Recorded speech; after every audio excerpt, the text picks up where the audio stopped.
Hello all, welcome to the YouTube lecture series conducted by the Department of English, Payyanur College, Payyanur. Today we are going to discuss the chapter Vaikom Satyagraha, Struggle Against Untouchability. This chapter is taken from the text Multiple Modernities, Readings on Kerala. The essay prescribed in the syllabus is taken from an article by Panikkar titled Vaikom Satyagraha, Struggle Against Untouchability. Professor K. Panikkar is one of the foremost historians of modern India. He is an uncompromising historian who upholds the ceaseless spirit of inquiry. His contributions to historical studies include a large number of books, articles, and lectures. More information about the author is given in the text. Now let us straightly begin the chapter. This chapter begins with an incident that happened in the year 1924. Three men named Punyapi, Bahulayan, and Govinda Panikkar were walking through a road that led to the Vaikom Shiva temple. Vaikom is a place in the present Kottayam district in Kerala. And as they were walking through the road, they were stopped by the policemen at a notice board that read, Iyavas and other lower castes are prohibited through this road. They were asked to name their caste. And as they declared their caste, only Govinda Panikkar was given entry into the road. The other two people were forbidden entry because they belonged to lower castes. What is the significance of this incident? This incident actually points to the shameful practice of untouchability that existed in Kerala during that time. What do you mean by untouchability? People belonging to certain castes were considered as polluted. Therefore, they were treated as untouchables. And what were the humiliating treatments practiced in the name of caste? The first one was the observance of distance pollution. Apart from that, people belonging to lower castes were not given appointments in government jobs. Their children were not admitted to government schools. They were excluded from public places of worship. They were unable to enjoy the basic civil rights enjoyed by the upper castes. Thus, we can say that it was an extremely outdated and regressive system that existed in Kerala. And what is the significance of this incident mentioned at the beginning of the chapter? This incident marked the beginning of Vaikom Satyagraha. How? For that, you need to know the rest of the story. The three men did not obey the policemen. Rather, they protested. They were determined to walk hand in hand no matter what. As a result, they got arrested and they were sentenced to 6 months of imprisonment. But the kind of resistance from their side got so much of popularity in the society. More and more people started protesting. Thus, it became a movement and an organized agitation. It was historical and it laid the foundation for a better future for the coming generation. This chapter also gives an account of how the social reforms that happened in Kerala in the 19th century influenced Vaikom Satyagraha. In the last quarter of the 19th century, Kerala has witnessed so much of transformation under the leadership of social reformers like Sri Narayana Guru and Ayyangali. When Vaikom Satyagraha, the movement, was growing in stature, India was under the British Raj and it was fighting for its independence under the leadership of people like Mahatma Gandhi and Jawaharlal Nehru. And therefore, it got inspired and influenced by the national movement. Its methods and principles of agitation influenced Vaikom Satyagraha. Its methods like civil disobedience and its principles like ahimsa or non-violence influenced Vaikom Satyagraha. The national movement gave support and leadership to local movements like the Vaikom Satyagraha. This chapter gives a detailed account of a personality called TK Madhavan. TK Madhavan could rightly be called as the architect behind Vaikom Satyagraha. He was a social reformer and a journalist. He moved a resolution in the assembly in the year 1918, and while doing so he claimed that temple entry is my birthright. But the resolution was rejected by the Diwan. The Diwan was of the opinion that since this issue is of religious nature, it was likely to instill conflicts in the society. But TK Madhavan was not a person to be disheartened by such setbacks. He was determined to take the cause to a higher platform. And as a part of his efforts, or rather as a result of his efforts, he was able to meet Gandhiji at Tirunelveli in the year 1923. His intention was to seek the advice and support of Gandhi in order to begin an agitation for temple entry. Gandhiji approved of the agitation and even suggested methods like civil disobedience and principles like ahimsa as forms of struggle.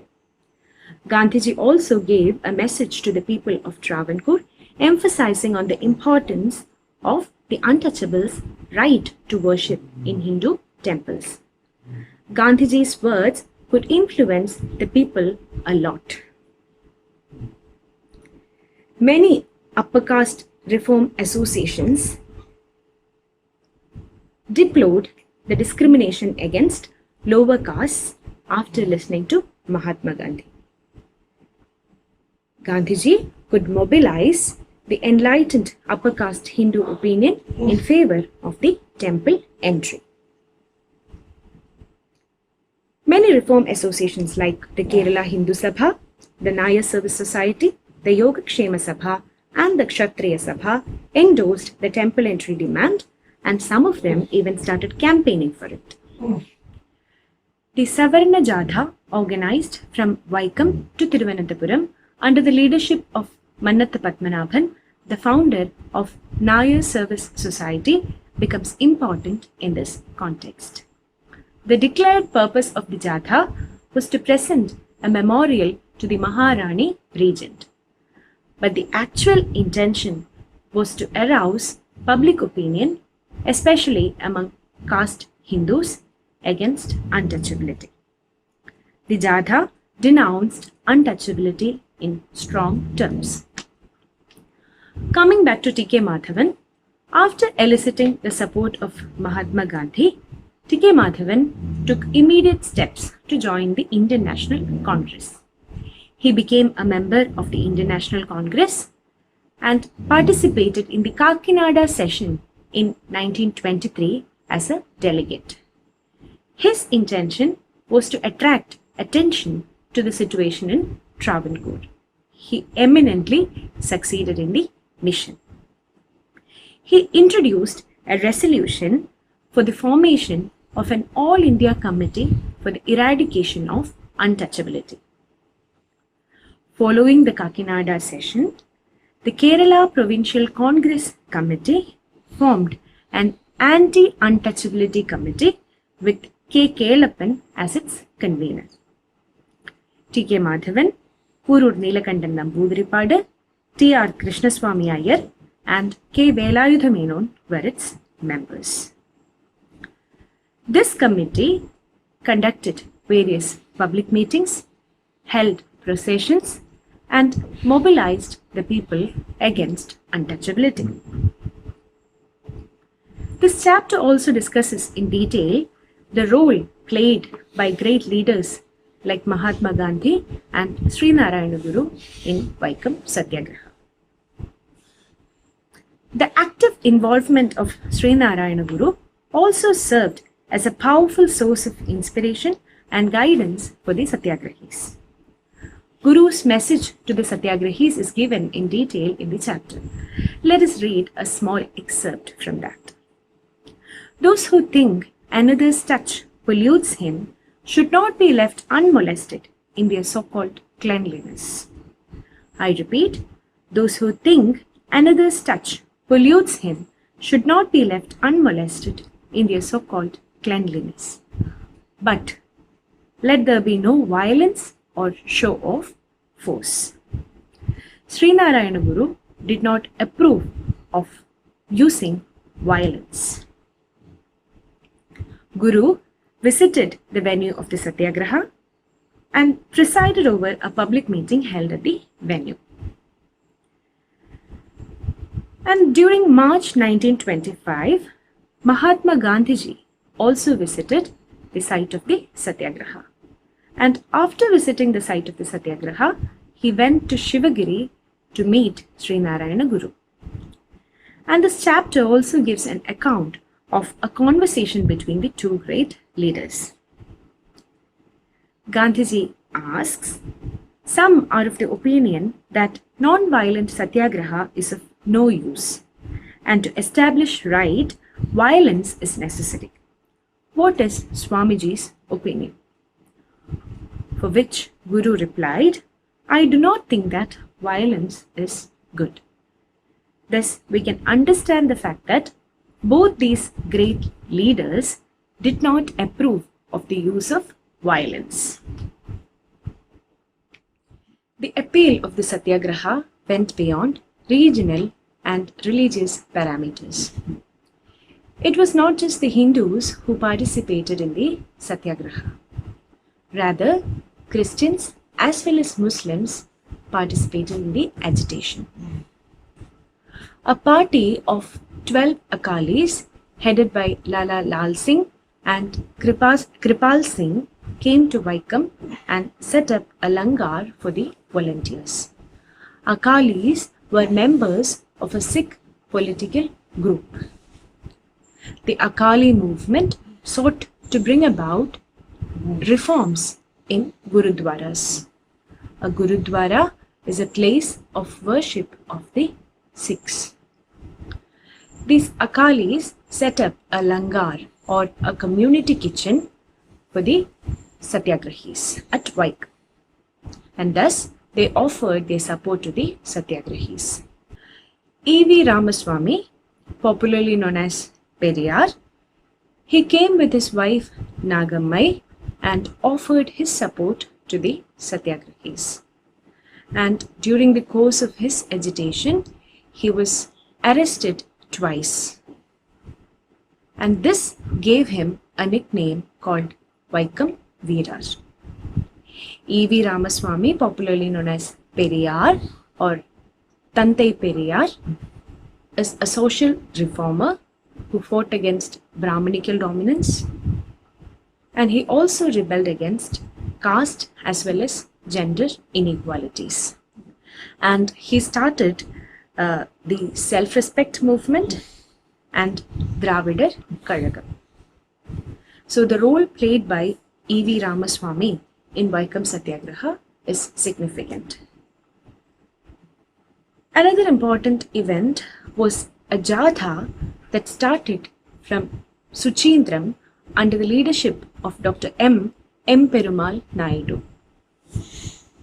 The case of the Sujindram temple was very similar to that of the Vaikom Shiva temple. The people belonging to the lower caste were denied entry not just inside the temple but also on the roads that led to the temple. Therefore, as a part of the protest, people started a jatha all the way from Suchindram in order to reach Vaikom. Yet another important thing to be noted was the role played by women in the struggle. Women played an unprecedented part in the agitations. There was a large-scale involvement and participation in the events. Narayani Amma, Meenakshi Amma, Tirumalai Amma and Nagammai Amma were some of the leaders at the forefront of the Satyagraha.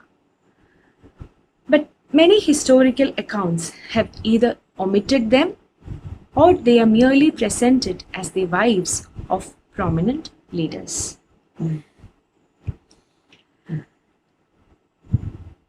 Thus, as the climate of public opinion rose against the authorities finally responded to this pressure and they decided to grant some concessions.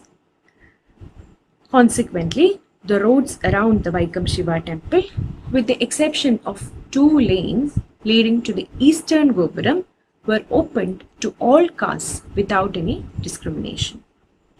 And following this announcement, the Satyagraha was called off on 23rd November 1925. Vaikom Satyagraha succeeded in making the problem of untouchability a matter of public debate. And it also created a climate of public opinion against the oppressive practice. And the Satyagraha not only symbolized the struggle against untouchability and caste oppression, but also the nationalist quest for emancipation from all kinds of social and political bonds. And the chapter comes to an end on giving information about the Temple Entry Proclamation in the year 1936. The Temple Entry Proclamation was an almost total undermining of the untouchability. This proclamation granted the members of the lower castes the right to worship in Hindu temples. And this was made possible by the campaign unleashed during the struggle at Vaikom. Thus, we can say that Vaikom Satyagraha was undoubtedly historical. And on that note, we come to the end of the chapter. Thank you for your patient listening. Now, let us have a discussion of the comprehension questions given in the text. Question number 1. What information did the policemen seek from the 3 men? The policemen asked the 3 men to name their caste. Question number 2. Why were 2 of the 3 men denied entry by the police? 2 of the 3 men were denied entry on the premise that they belonged to a lower caste. Question number 3.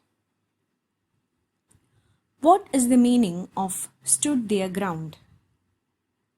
Stood their ground means refused to change their opinion. Question number 4. What are the 2 shameful practices that Vaikom Satyagraha sought to eradicate? The Satyagraha sought to eradicate the shameful practices of untouchability and unapproachability. Question number 5. Since when did the spirit of social reform manifest in Kerala? The spirit of social reform manifested in Kerala since the last quarter of the 19th century. What were the humiliating treatments practiced in the name of caste? The humiliating treatments practiced in the name of caste included observance of distance pollution, exclusion from public places of worship, and denial of the civic rights enjoyed by upper castes. People who belonged to lower castes had no access to public roads near temples, could not be appointed to government jobs and their children could not be admitted to government schools. Question number 7. Who is considered as the architect of Vaikom Satyagraha? TK Madhavan, a prominent social reformer and a journalist, is considered as the architect behind Vaikom Satyagraha. Question number 8.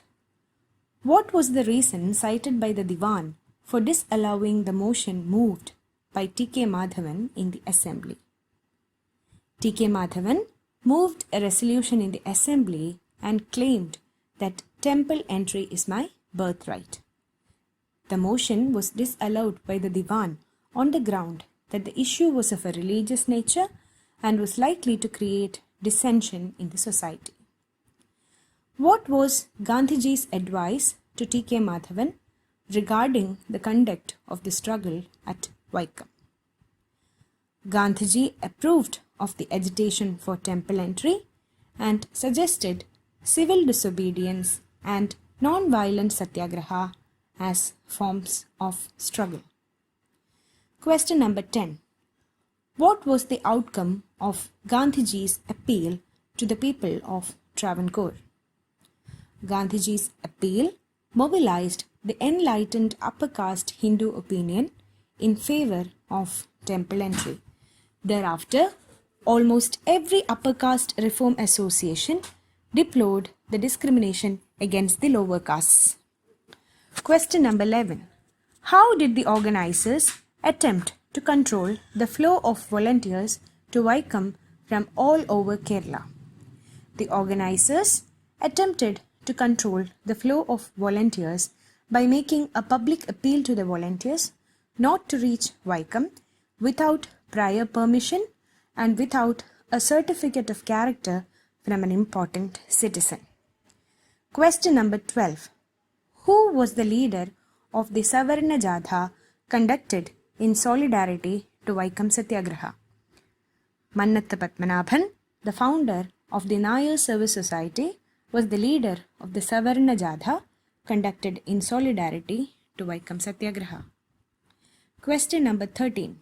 How did the Vaikom Satyagraha conclude? As the public opinion rose against the oppressive practice, the authorities responded to the pressure and the roads around the Vaikom temple, with the exception of 2 lanes leading to the eastern Gopuram, were opened to all castes without distinction. Following this announcement, the Satyagraha was called off on 23rd November 1925. Thank you.